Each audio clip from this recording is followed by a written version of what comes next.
Good evening, everybody. It's really great to have you here with us this evening. We're going to be chatting this evening to the two founders of FutureProofMe. It's a really great startup, and they've got some interesting concepts as to how to prepare young people for the future. Have a look at this. Up to 40% of the world's jobs will be gone in the next 15 years. And 65% of tomorrow's jobs don't exist today. With new tech popping up every day, you have to ask yourself, are your kids future-proof? If not, then it's time to get them ready for what's next. FutureProofMe is aligned with some of the world's leading technology companies to supplement what your child learns at school and equip them for the future world of work. Our strategists work with your child to develop a personalized program designed to complement their unique views, thoughts, and strengths, guiding and advising them every step of the way, and opening the door to a world of possibilities. Future-proof your kids. Take our free assessment today. www.futureproofme.io. So for me, it's really interesting to be sharing with you about them this evening and where they came from, how they got the ideas, and how it benefits the children. So let's bring them in. Hi, Alan and Darren. It's really great to have you here this evening and chatting with us. Do you want to tell us a bit about how the idea came about and a bit about yourselves?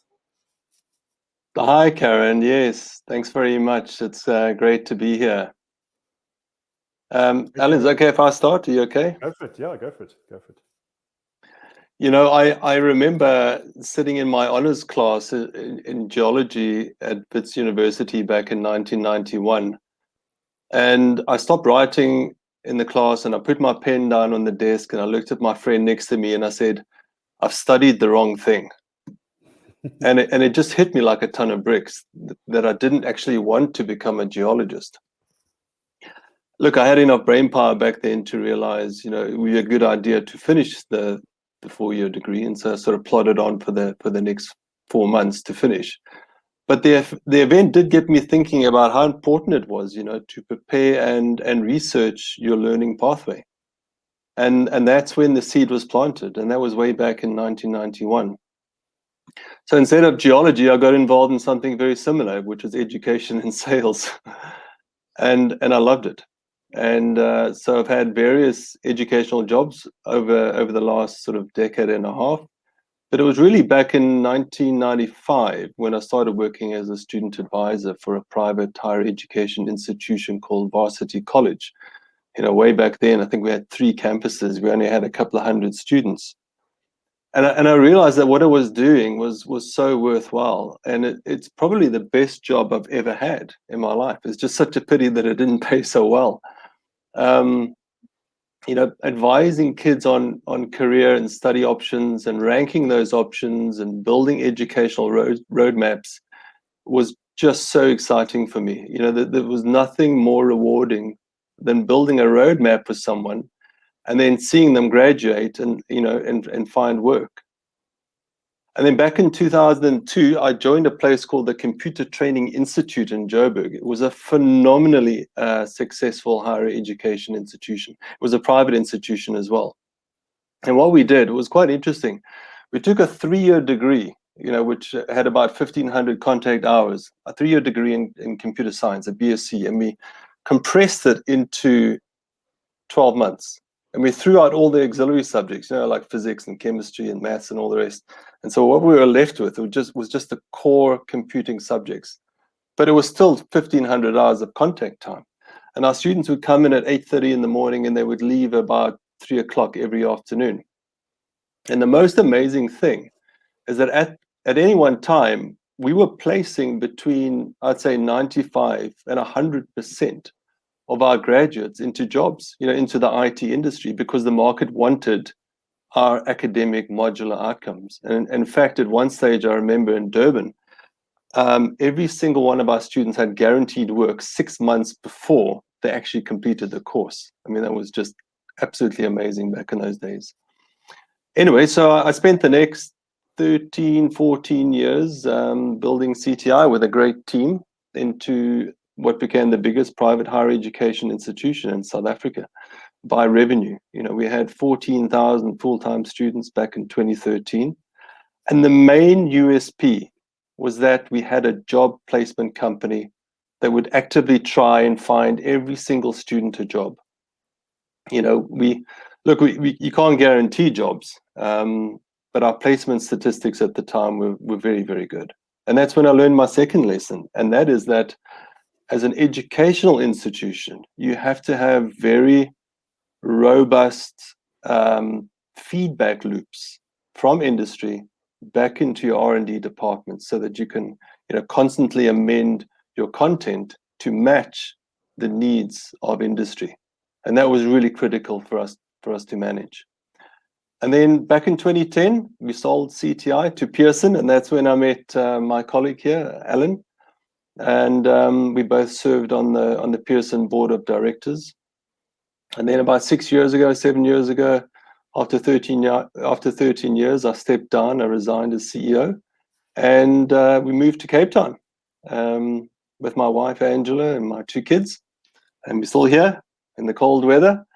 And last year, Alan and I were chatting, and we were just talking about how we could really put something together to help kids get a better chance of securing meaningful employment.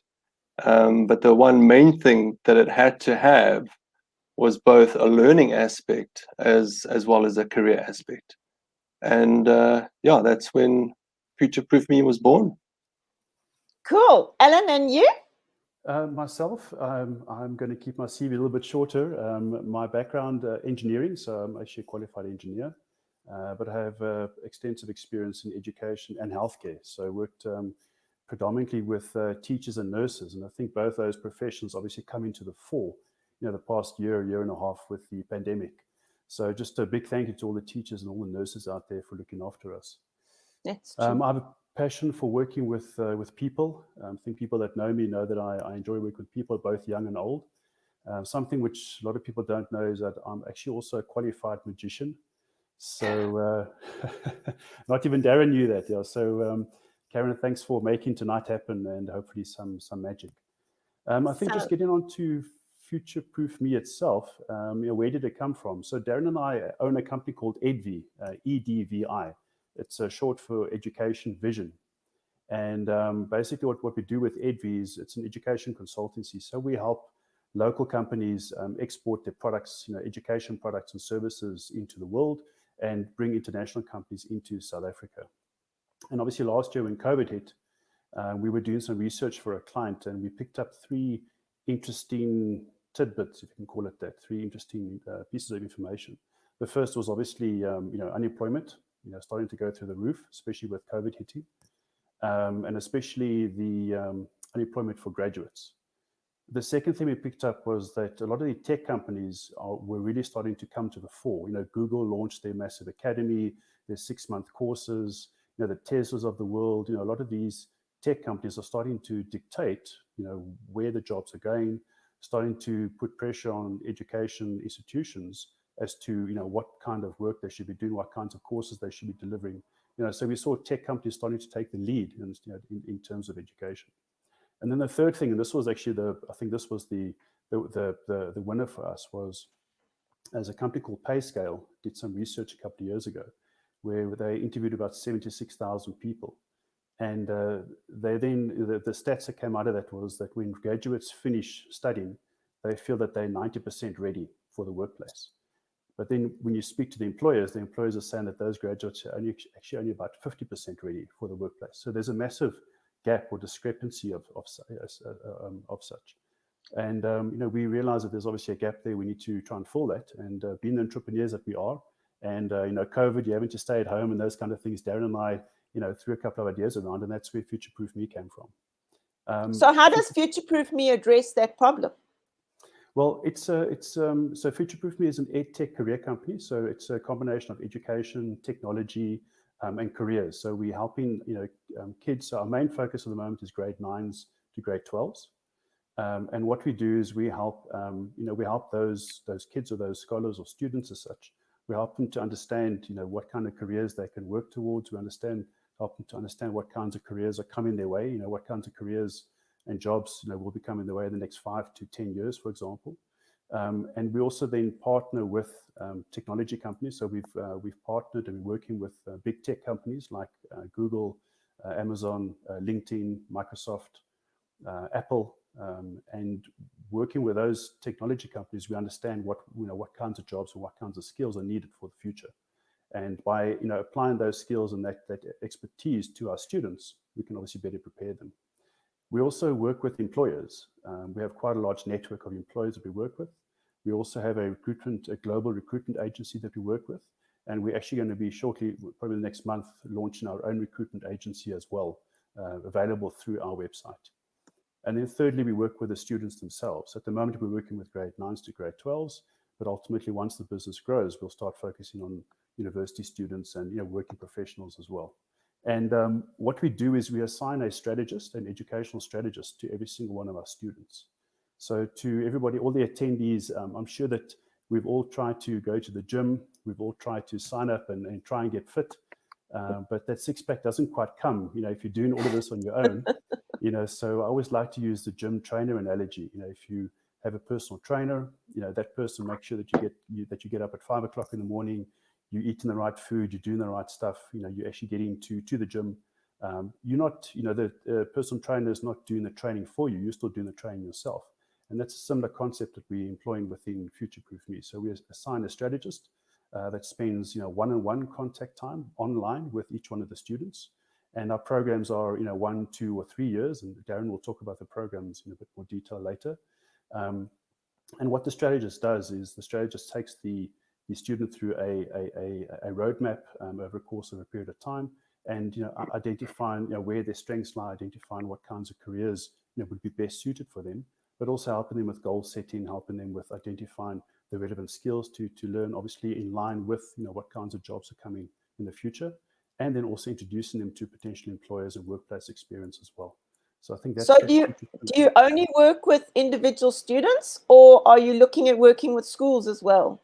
We definitely looking to work with schools as well. So our clients are twofold. Our clients will obviously be the end student, ultimately either one-on-one, so the personal trainer kind of example, or working with schools and working with teachers. So the teacher would then become the strategist, in our model. So we would then train the teachers in a class, and that teacher would then obviously employ some of our expertise and some of our IP as such within the class and train those students. Yeah. So do you want to show us what this looks like? Yes, I think so. We have an online tool. We'll I want to show you a bit more detail around that, but I think I just want to quickly hand back to Darren, just to talk about some of the challenges that we are addressing through this, and then we'll jump into a bit of a quick demo around the roadmap, and then what we like to call the balance, the personal balance sheet. Yeah, thanks, Alan. Yeah, so I think you mentioned a few of those challenges, so I don't want to repeat what you've said, but we were just thinking about how tricky it must be for parents to keep up with the new world of work and all the rate of change, and how ill-prepared and to a certain extent how naive parents are around the sort of impact and the changes that are coming in the future world of work. And so on the one hand, it's quite exciting, right, to talk about all this new tech, but on the other side, it's also quite daunting, I think, because there just seems to be so much new stuff and so much information and new technology. It just keeps coming out, right, every week. In fact, every day it comes out. And I was reading an interesting statistic the other day about how quickly this information is coming out. There was an article that came out from Thomas Frey, who's a futurist in the States, and he was talking about the doubling of knowledge. And he said back in 1955, human knowledge was doubling every 12 years. And in 2013, human knowledge was doubling every 12 months. And he said last year in 2020, human knowledge doubled every 12 hours. And that's just... So how did you address this challenge? Well, hang on. Yeah, I'm going to get there. So, it just means that over the last decade alone, information, or over the last week, information has increased by a factor of 30. I mean, that's really crazy. And, of course, the other factor that Alan alluded to was global unemployment, and specifically South African unemployment. I mean, it does continue to worsen. And we certainly expect the trend to continue. In South Africa, we have the added burden of political factors on top of new tech factors. We also are seeing some of the graduate numbers are a bit under pressure. Generally, they seem to be okay. I think it was back in Q1 2020, which was before COVID, we saw unemployment rise by about 8% to 33%, and those are for children up until the age of 24. And even for those graduates coming out of colleges, those numbers are even higher. And so we thought that, whilst entrepreneurship is helping, it's certainly not for everyone. And it got us thinking again about, the world of living in South Africa. So if you could live in South Africa earning dollars but spending rands, you could certainly play in the international workplace, and we'll talk about that in a few minutes. But we really do believe that our youth can compete with global competitors. And then the final factor is that we've also seen a big change in who is actually offering the learning content. Big universities are battling. It's simply it's difficult for them to turn around in a quick enough time, through the development process, the registration process, selling the content, offering the new content. These processes can take years. And by then, obviously, new technology is already out and has taken over. So evidence is suggesting certainly that learning content is moving towards big tech companies, and also to a lesser degree, small tech as well. And already Google is advertising that they have over an 80% positive economic impact after studying one of their 6-month online certifications. I think they've got about 5 of them. And that was really something that Alan and I spoke about, and you'll see it coming up in our program when we show you in a few minutes. Because it's not too far-fetched to imagine that, studying 2 of their 6-month courses would yield a higher probability of finding work. That's over an 80% chance. And again, you could be sitting in South Africa studying these courses and working for an international company. If you look at what Microsoft and LinkedIn have done, they've got a brilliant model at the moment worked out. And of course, Microsoft owns LinkedIn, so it makes it easier. So they say, study with us at Microsoft, and then LinkedIn comes in, prepares your CV, has a mock AI job interview with you, and then puts you in touch with employers. That just makes such sense.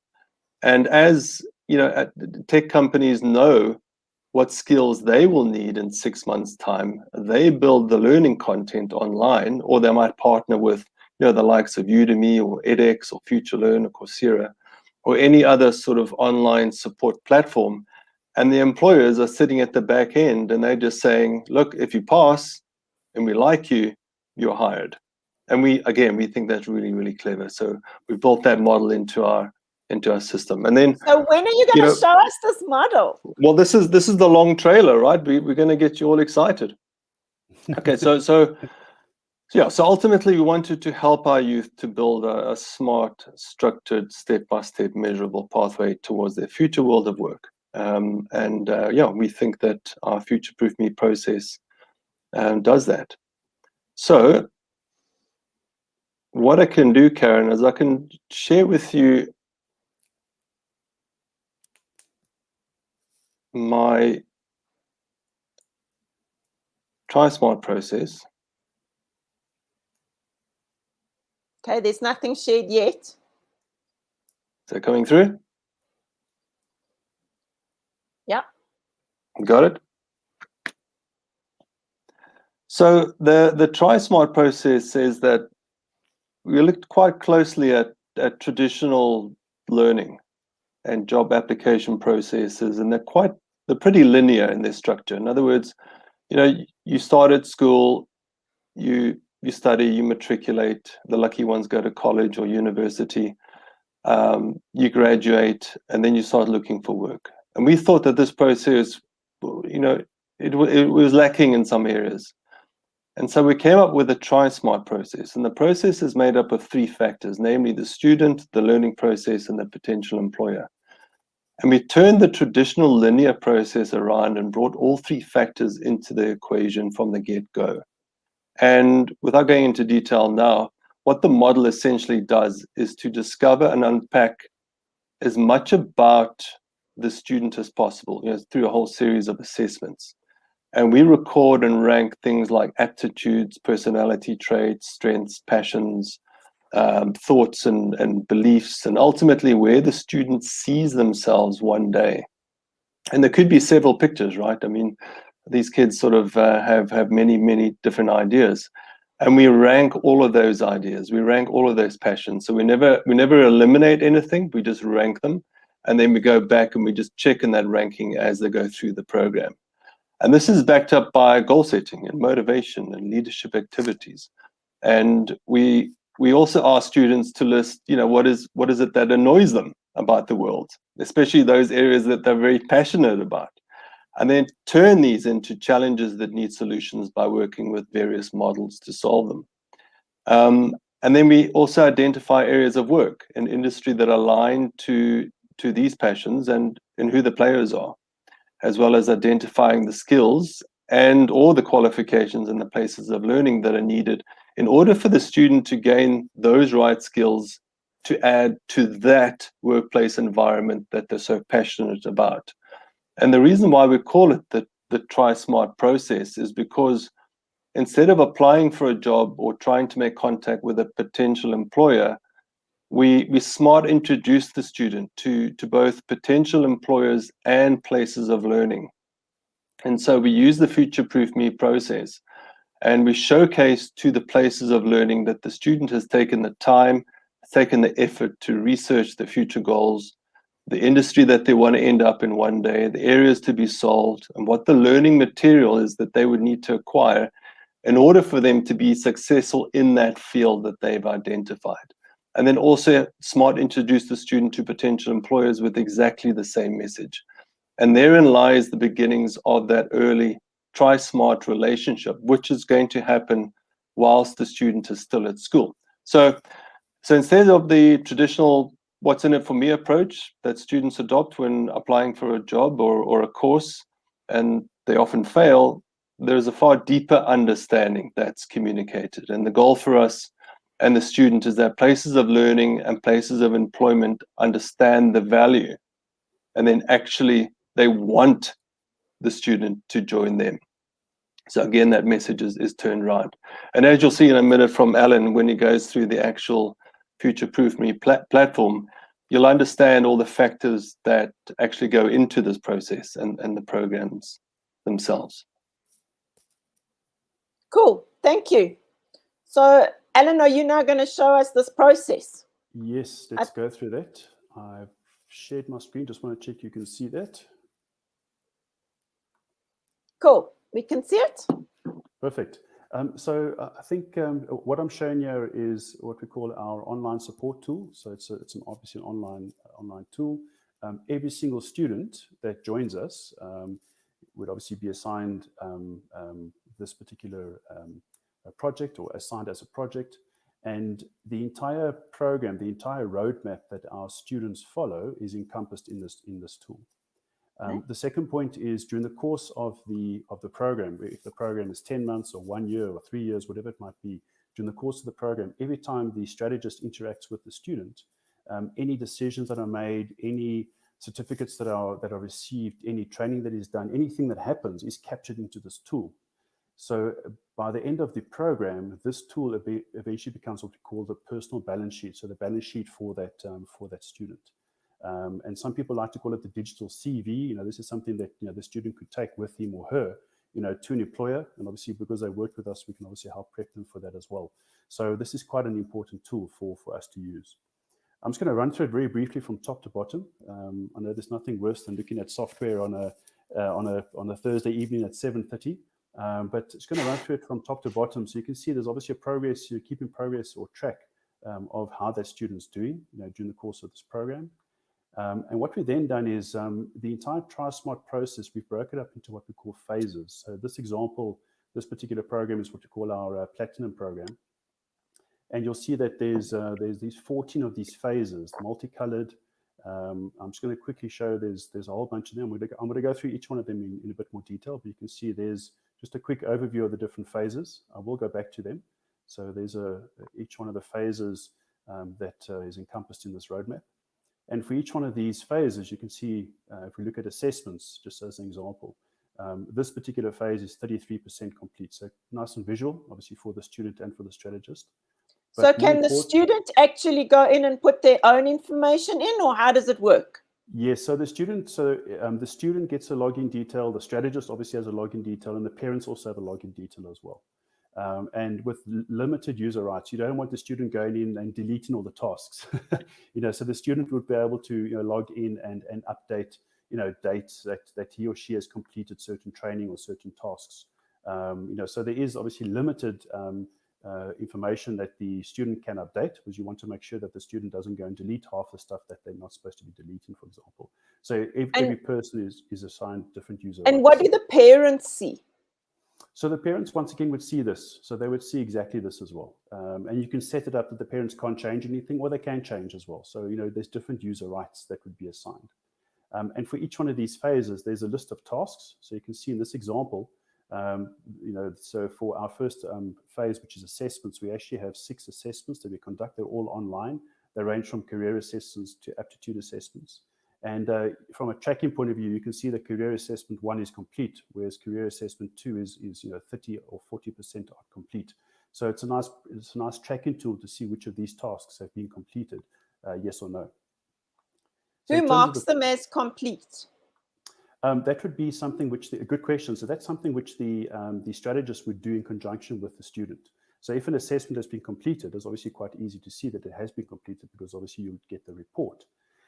If it's something like a training course, if a student has completed a training course, they would have to then provide a certificate of completion to the strategist. So the strategist would then complete that on the tool. If you look at the other phases, other areas, we also then spend time during the course of the program with our students, looking at various career areas. So in this particular example, obviously engineering is my favorite. So in this particular example, we're looking at engineering as one of the career areas. And we also then start looking at various career titles that this particular person could move into. We would identify a second career area as well, or a third career area as well. So we try not to force, or we try not to point a student in just in one direction, but we look at multiple areas that they could move into. And then I think, as Darren said earlier on as well, looking at different formal education options, so potential universities or potential companies to go and study at, short courses, whatever it might be. So we also track that with each one of the students. Are you tracking their applications, or are you helping them to make those decisions? So what do you mean by that? So we would help them to make those decisions as well. If they want to go and study a particular a degree or a particular short course, we obviously have the database of all the different private universities, public universities. We know which ones are obviously are better ranked in terms of certain degrees or certain certificates. So we'd be able to advise them around that as well.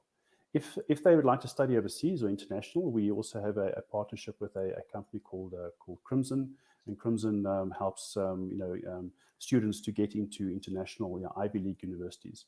So we are able to give advice around quite a large about information from a higher education point of view.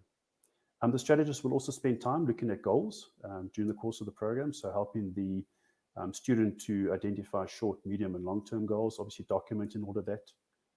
Something which is quite exciting is our Vocab Build as well. So we've identified approximately 28 phrases, terms, words as such, which we feel should be used in the workplace.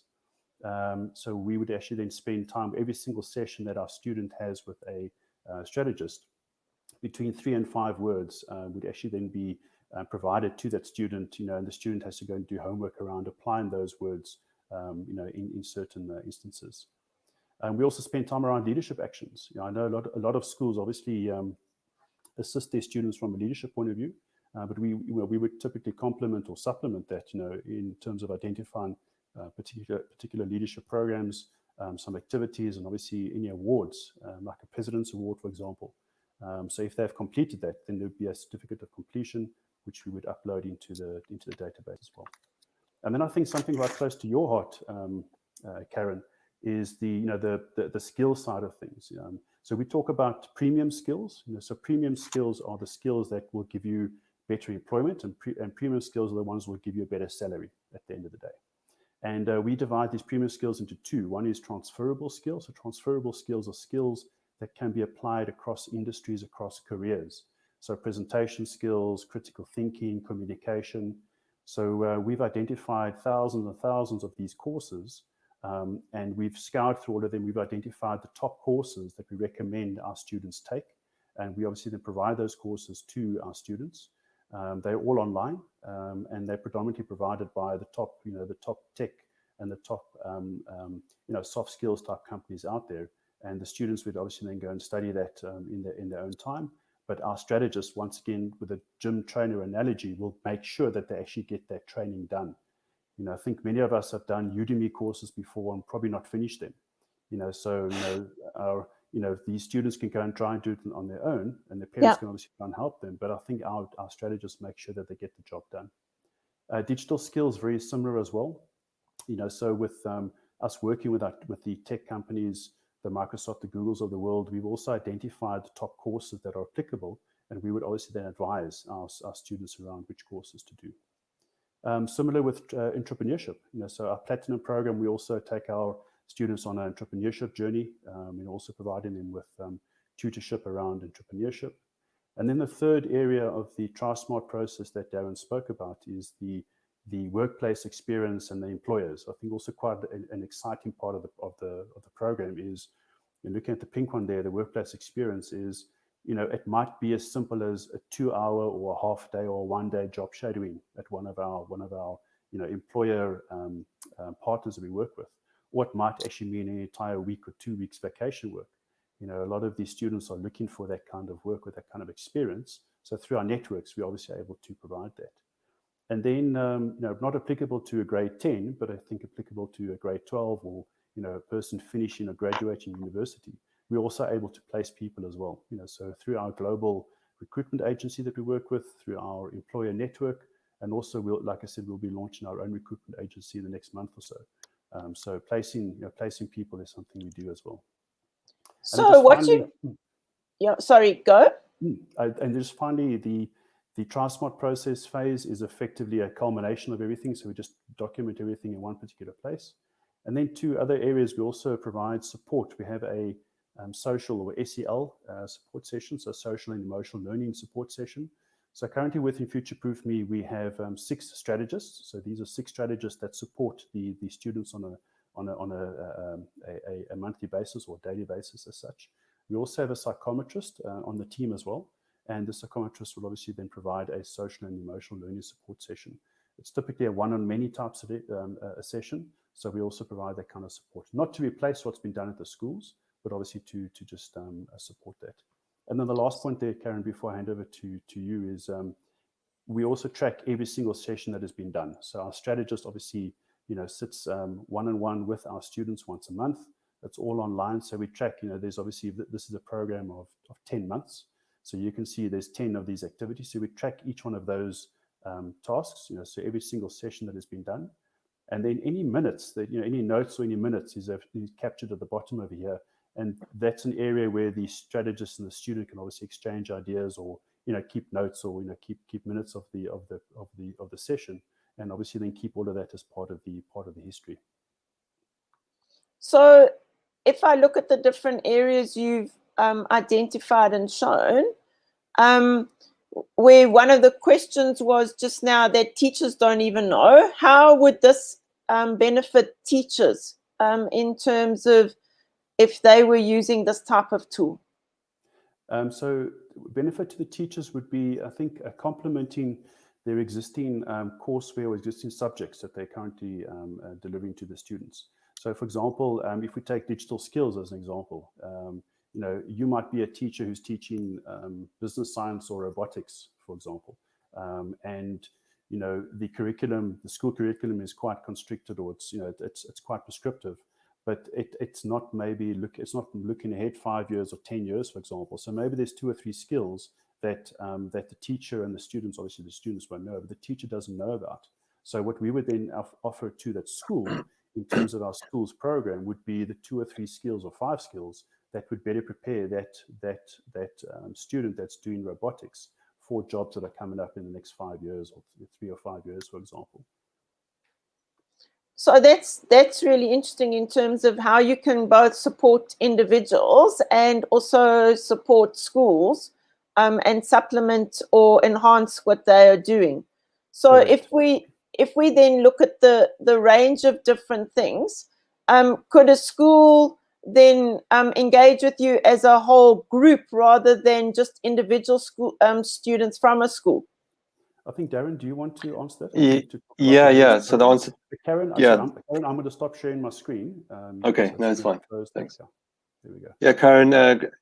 Good question. And look, in essence, it's a one-on-one personal strategist program between the student and the strategist, and we have 3 programs in that sort of sphere. The first one is a gold program, which is geared for school kids. Typically between grade 9 and 12. We probably wouldn't go further than, let's say, July in matric. Then we have a platinum program as well as a premium program. So it just ramps up in terms of more and more phases. And those 2 programs are geared more for students. And then we've just actually started working with a school group in South Africa, quite a large private group, and that's where we're able to develop bespoke programs. And so it's pretty open in terms of what the school needs are, but essentially the one that we're working on at the moment is a bit of a hybrid approach where there's some generic stuff that can be taught from one to many. And then that sort of transforms into more of a one-on-one approach. So to answer your question, yes, we can work with schools, and we're pretty open, in terms of that flexibility. So I see there's a question: how many learners do you currently have on the platform, and how do you track the efficiency, the efficacy of the process once the learners have been placed? So we are a brand new company. We've just launched, so we don't have any learners at this stage. We just launched last month. We've run some pilots, and as I said, we're working with a school at the moment, and we're hoping to get our first batch through probably in the next 2 to 3 months. And then the second part there, how do you track the efficacy of the process? Okay, so one of the things that we did when we built FutureProofMe was we brought on board an advisory board, and the advisory board is made up of members that come from different backgrounds. Some of them are educators, some of them are doctors in education, some of them are recruitment specialists, some of them are business people. So there is this sort of external audit process that will come in from time to time to be able to audit that efficacy. Thank you. So if we look at your program in terms of if people want to get hold of you, how would they get hold of you, and what are the next steps if they want to engage? Okay, Alan, do we have a slide? Yeah, do we have a slide on who we are and how to get hold of us? Yeah, so I think to get hold of us, our website is futureproofme.io. Karen, just to double check, would you be, as part of the recording, would you be putting information into the subject or into the? I've put the pamphlet in already that you shared. Oh, okay, good. Yeah. Okay, yeah, so I think I actually think the email addresses are on the last page of that pamphlet, if I remember correctly. Yeah. I see for some reason tonight LinkedIn says it's not sharing, so we'll just hop onto the LinkedIn and I'll drop it in there. Yeah. Okay. And in terms of next steps, it's literally just to get hold of us, just to contact us directly. What each one of our students do, even the parents that contact us, is we have a free online assessment on the website, and that's quite a nice place to actually start the discussion. So what usually happens is a parent would log on to that, they would do the assessment themselves to obviously try it out. They would then get their child to then do the assessment. We obviously receive that report together with the client, and we would then have a consultation with them and just talk them through, what the top career areas are and where we could assist them as such. So that's usually quite a nice starting point, is just to conduct that online assessment. Cool. So as a closing point, what would you like to highlight about the program? Why should somebody actually want to sign up their child, or why should a school actually want to engage with you? Darren? Oh, lots of reasons.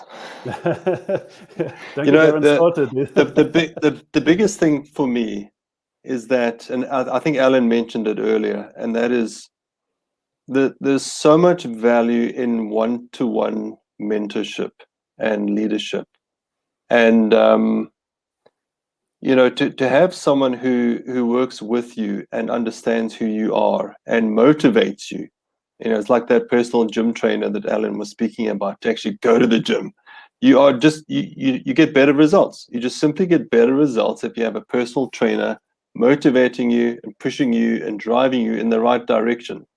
And I think that's the sort of the USP that we can offer, number one. And the second thing is that, we call ourselves an EdTech career platform because, and as I mentioned in my opening remarks, education's fine, but if there's a disconnect that starts to happen between the education world and the employment world, that's when we start to see those unemployment figures, rise and increase.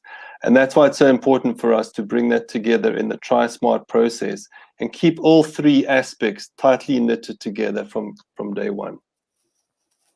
That's really interesting. And I think it sounds like it'll really benefit learners in terms of looking at the individual rather than at the group, which I think often teachers don't have a chance to do because, one, the classes might be too big or you don't have enough time.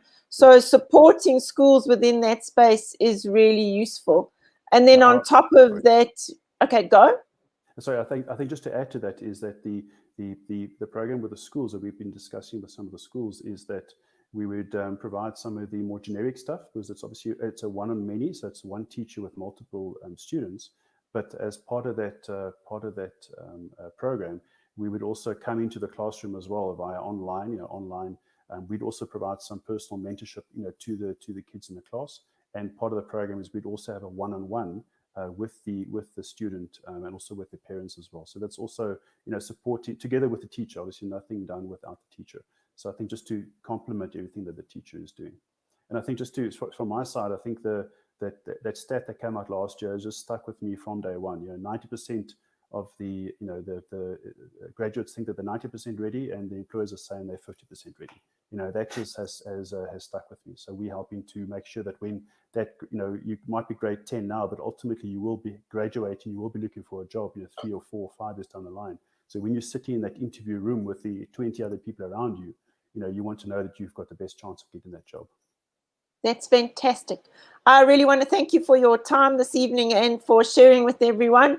Thanks everyone for joining the chat this evening and for your questions and comments. And I look forward to engaging with you again soon. I'm going to end the chat. Thank you.